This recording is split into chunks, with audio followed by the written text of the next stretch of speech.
In the news tonight, more details about how the island will benefit from the establishment of the Africa Export-Import Bank. An African fintech company getting ready to open its Barbados operations. A multi-million-dollar coding project targeting secondary school students launched. And in sports, Barbados Royals could take over first place tomorrow as the CPL resumes at a new venue. Broadcasting from our studios in the Pine St. Michael, this is CBC NewsNight, starting now.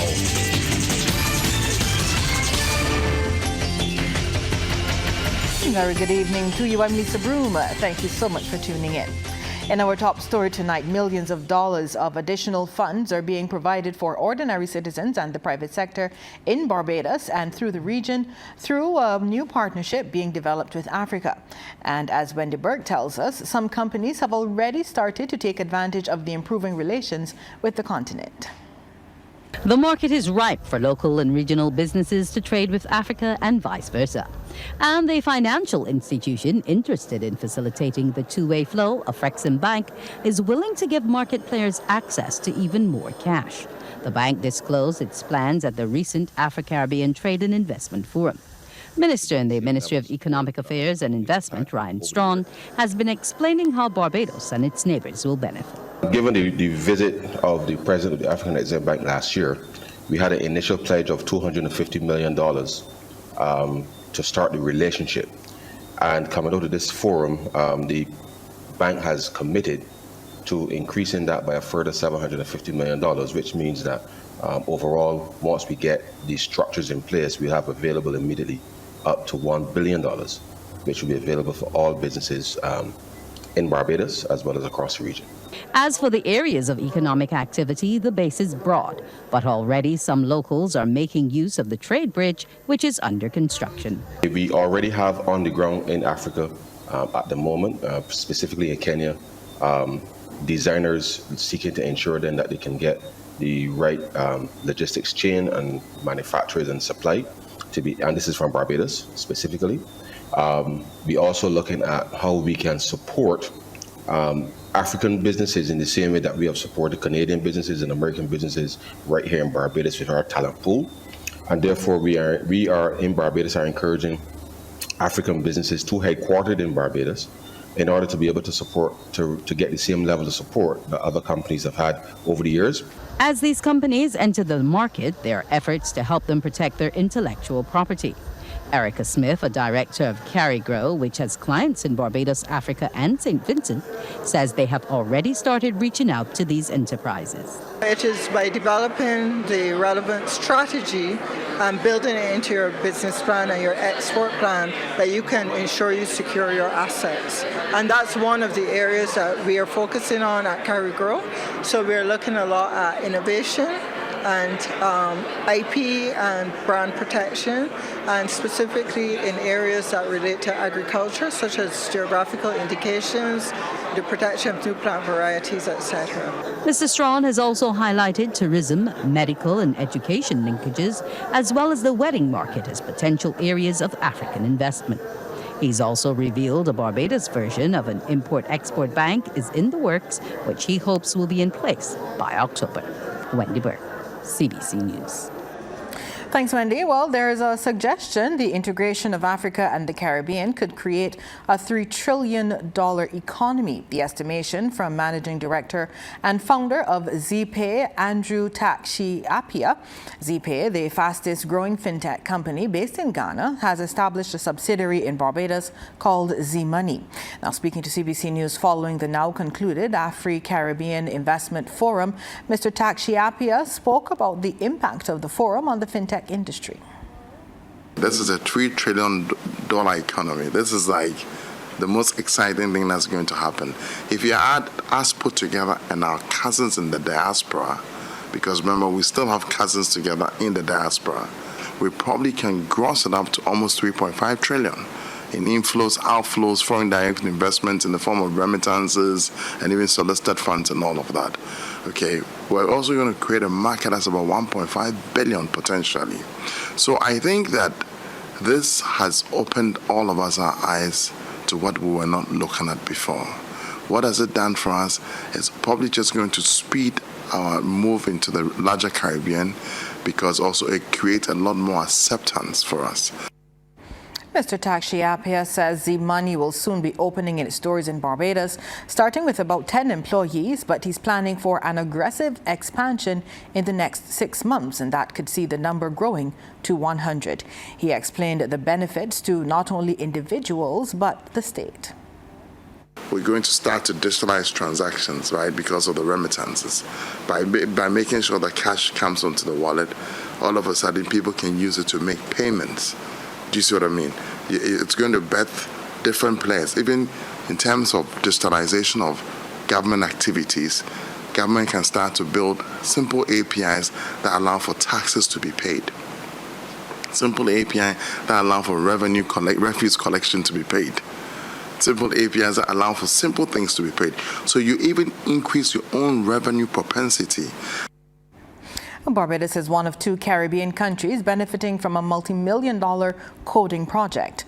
Code Caribbean, which was officially launched today, will be rolled out at the first form level in select secondary schools from the upcoming academic year. Speaking during the virtual launch, Education Minister Kema Connie said the new initiative comes at a time when the ministry is seeking to transition the system into one that's more geared toward equipping citizens to successfully compete in a modern world. Whether it's our cell phones or calculators or washing machines or televisions, just to name a few, they require code to function effectively. And then early introduction to code, as Barbados piloted last year within our nursery, primary, secondary, and special schools. We intend to ensure that our children are appropriately exposed at an early age. And as they develop a better understanding of their world, it opens their minds to the perceived opportunities where they can learn and contribute to homegrown solutions using programming and the skills that come with coding. Barbados and Belize were chosen from among 7 countries in the region. It's a joint partnership between the Ministries of Education and the Inter-American Development Bank, with support from Trust for the Americas, Code.org, and the Porticus Foundation. Division Chief of the IDB's Education Division, Mercedes Mateo Berganza, says the project aims to bridge the skills gap in science, technology, engineering, and maths, or STEM, which currently exists in the region. She notes only a minorities sit exams for STEM subjects. Enrollment in science at the secondary level is low. Current enrollment rates range between 2 to 7%, compared to an average of 10% in OECD countries, and of 13 to 18% in strong research and innovation economies such as Germany, France, Ireland, the United Kingdom, and China. The low participation in STEM subjects then translates into challenges of the region to fully leverage technology for the socioeconomic and sustainable development strategies. In addition, low investments in research and development, combined with little collaboration between the private sector and the universities, have caused a dearth in STEM skills for innovation. Well, still on the subject of testing, CXC is reporting a noticeable decline in candidate registration for the May to June 2022 regional exams. This is based on data from the official release of examination results at a ceremony in St. Lucia. While concerned about the risk of the security of CXC papers, Director of Operations Dr. Nicole Manning noted this wasn't an issue following the 3-week delay for the start of the exams. Overall, she says the various issues were resolved to ensure smooth running of examinations. CXC is boasting of significant growth in the use of electronic testing by students across the region.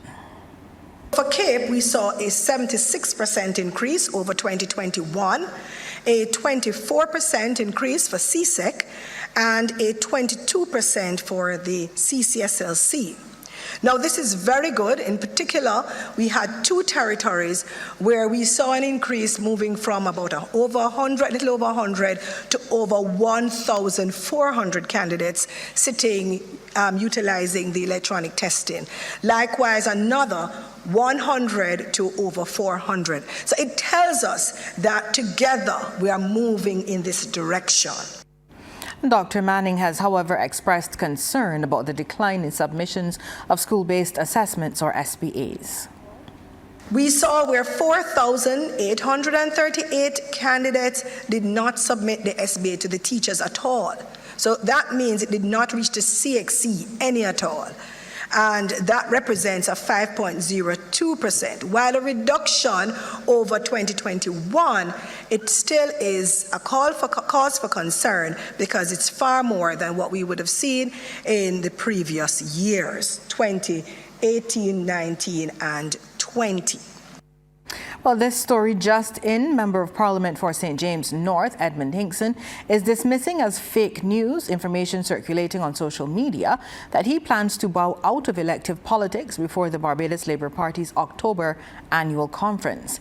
In a media release, he said what is being widely circulated today about him resigning before the end of this year is fake news, just as much as the fake news which has been circulating over the last week about other national state of affairs.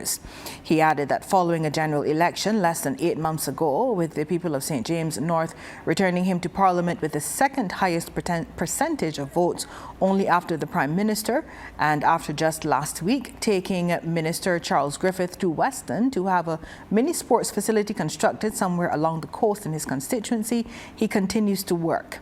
Some of the areas he mentioned working on are road repairs and drainage. Mr. Hinkson added that from next Thursday, his constituency will be starting town hall meetings and looking forward to wide participation by the Barbadian public, both at home and in the diaspora. He's also having his parish speaks on the 28th of this month with Prime Minister Mia Amor-Motley. And coming up on Newsnight, retirement planning advice for Barbadians. Stay with us. 114 new COVID-19 cases were recorded yesterday from the 582 tests conducted by laboratories across the island. The cases comprise 9 people under the age of 18 and 105 who are 18 years and older. The number of people in isolation facilities was 53, while 722 were in home isolation. The labs conducted 757,686 tests since February 2020 and recorded 101,624 COVID-19 cases. Now, under the National Vaccination Program for COVID-19, the total number of fully vaccinated people is 154,444. That equates to about 57% of the total population, or 67.6% of the eligible population. Just over 400 children have benefited from the Eden Lodge Youth Charitable Trust's Back to School drive for this year. Public Relations Officer Billy June Langdon made the disclosure this morning at ABEDS, where they, in conjunction with sponsors, presented back to school supplies to several parents and children. This year we saw over 400 and odd families that we had to assist in just our back to school program alone. And mind you, we do have other projects and programs ongoing as well. But it was over 400 and odd families that we assisted this time around. We gave textbooks, we paid petty fees, socks, shoes. We're here this morning at ABEDS. This is just one of our presentations. The Caribbean Broadcasting Corporation, ABEDS, and the Sandy Lane Charitable Trust are just some of the sponsors on board for the venture. CBC's marketing specialist, Alicia Hinson, says the CBC is pleased to be on board. Today, we are here to give back in their back to school drive, and CBC is happy to be a part of that initiative. And we encourage you to really follow the trust, see the work that the trust is doing. And we ask Corporate Barbados to make sure that you all donate because people need that help. And we're just thankful and appreciative that we can be part of this initiative, and we take the opportunity to thank the Eden Lodge Charitable Trust. Well, as the countdown to the new school year continues, ABEDS has been reporting an increase in sales for uniforms and school supplies. Operations Director Alex Abed says activity picked up following the release of Common Entrance and CXC examination results. We've seen an uptick in the amount of people for back to school. There's always those in need and those who need more. We've seen parents have to decide between buying more than one uniform for 4 children or one for each of them. So there's definitely those in need, and we're just thankful that we can lend our hand and assist these agencies in doing the job that they do. A financial advisor is urging Barbadians to take inflation into account when planning for retirement. According to founder and managing advisor of Vanilla Financial Architecture Inc., Wayne Eiffel, inflation in Barbados since 2016 has risen an average of 4% each year. He explains that means as time goes on, the buying power of money will be less. Mr. Eiffel used the example of a 31-year-old individual in 2022 who determines they can live off of $24,000 a year after retirement. At age 67, if the inflation rate is 4%, this person will need just over $98,000 a year to have the buying power of $24,000 in today's money. And inflation does not stop on the day you retire. It marches on.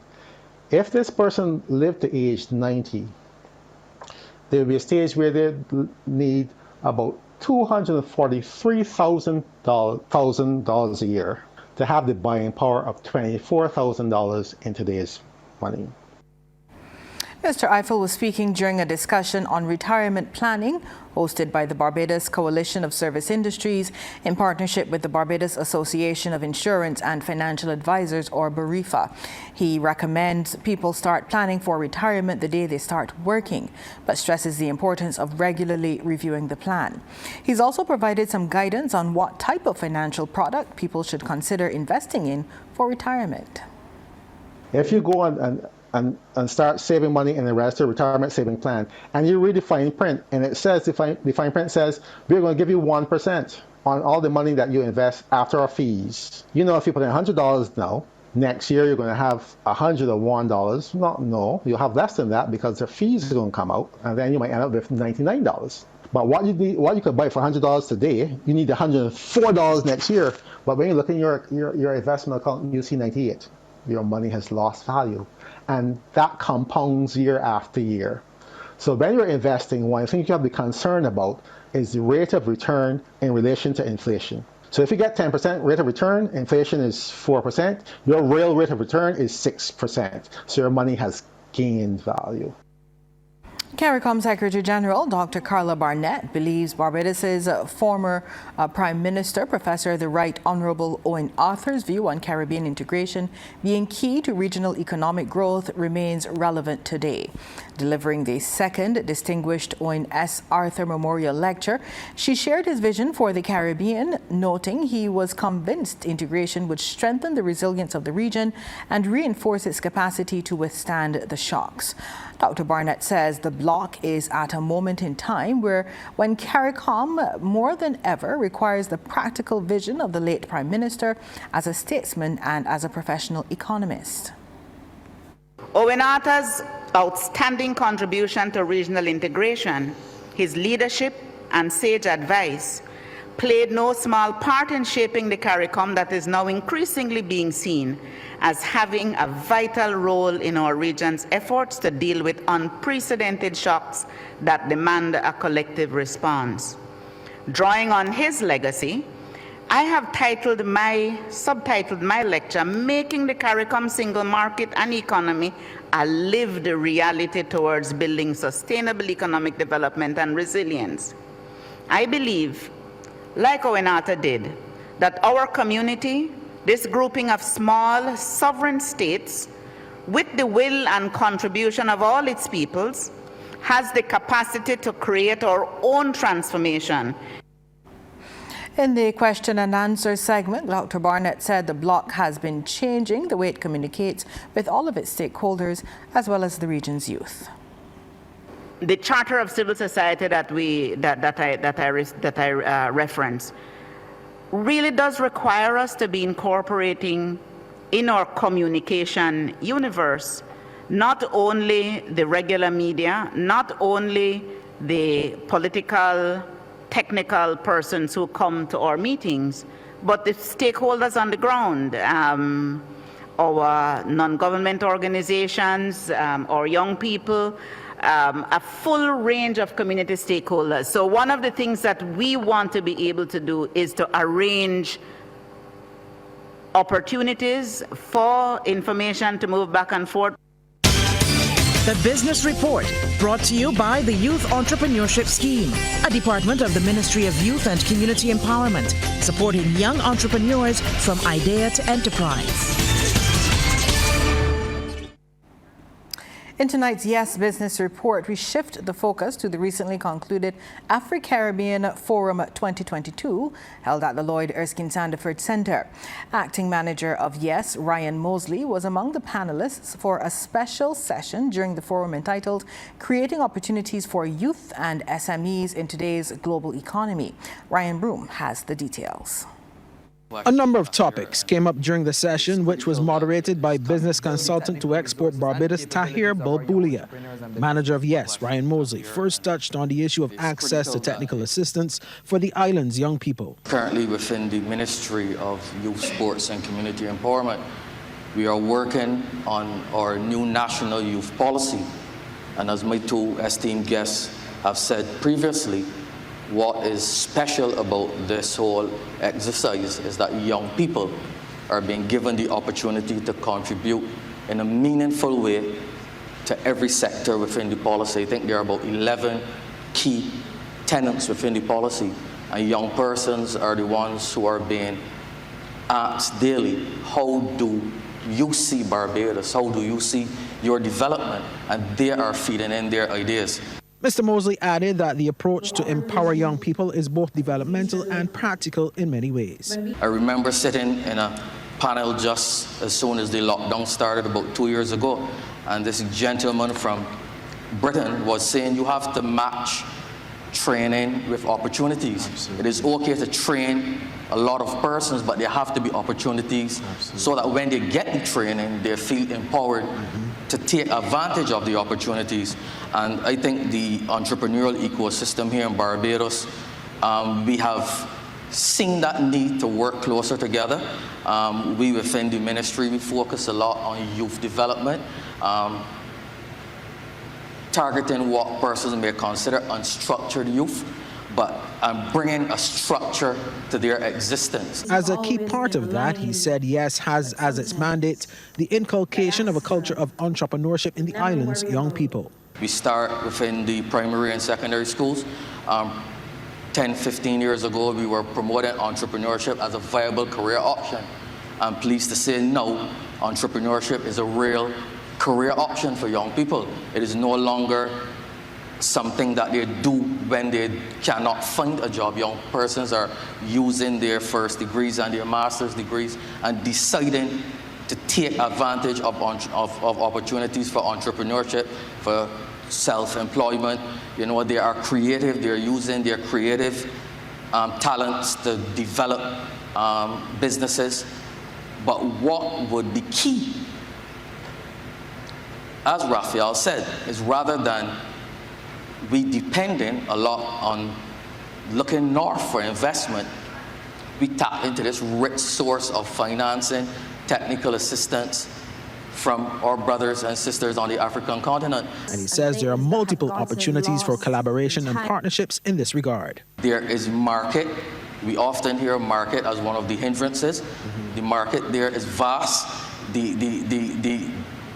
The opportunities for young people to grow their businesses, to do exchange programs, you know, for our entrepreneurs to travel to the African continent and, you know, and go into programs with, you know, their brothers and sisters in Africa and learn how to actually grow businesses would be a great start. We have to get our young entrepreneurs out of that mindset where, as was said, Barbados is their oyster, and you know it can only grow so far. I mean, we really need to open up, the avenues. You know, the Prime Minister would have, I guess, spoken very passionately about airlift, about banking, cross-cultural banking. Those initial steps would help greatly in really allowing our entrepreneurs to have the scope to really grow businesses, because we have the talent here. And we just need the opportunity, we just need the markets, we just need the access to capital, the access to technical assistance to really see our businesses grow from what we call small to large, and then to global businesses. For the Yes Business Report, I'm Ryan Broom. Reports indicate consumers across CARICOM are still feeling the pinch from telecommunication roaming charges. This despite an agreement signed earlier this year with CARICOM and two of the Caribbean's telecommunications providers, Digicel and Cable and Wireless. The St. George's Declaration on roaming is aimed at reducing intra-CARICOM roaming charges. During the ONS Arthur Distinguished Lecture Series last evening, CARICOM Secretary General Dr. Carla Barnett revealed some progress has been made, with the providers agreeing among themselves to reduce charges. However, she says it is proving difficult to negotiate totally eliminating the charges. Let's get back into the sports news now. Second half, Mark, over to you. Yes, I'll get to tennis later on, but let's go to squash first, where Barbados player Karen Meekins, who recently won the world title in her age category at the just concluded World Masters Squash Championships in Poland, says she was grateful for another opportunity to represent the island. Meekins, who returned home just today, came up against Henrietta Loksova of Slovakia in the women's 50 and over final. It's just amazing to become a world champion at 50. It's just everything I've ever dreamed of, really. It's I think any athlete dreams of becoming a world champion. So yeah, it's been amazing. It's just been an amazing. The tournament was a great experience. Now, Meekins, who turned 50 just prior to the start of the World Masters, added that it was richly rewarding. I'm hugely proud to have won it for Barbados. As I think everybody knows, I'm not born in Barbados, but I've been living here since 2000. This is my 21st year of representing Barbados at squash. So even though I'm not born Barbados, everybody knows I love Barbados. I love representing Barbados. It absolutely means everything to me. And so, yeah, it's just this victory it's not just for me, it's for Barbados. It's for everybody that supported me, everybody that's helped me. Well, that's news for tonight. On behalf of the entire team, thanks for joining us. Good night.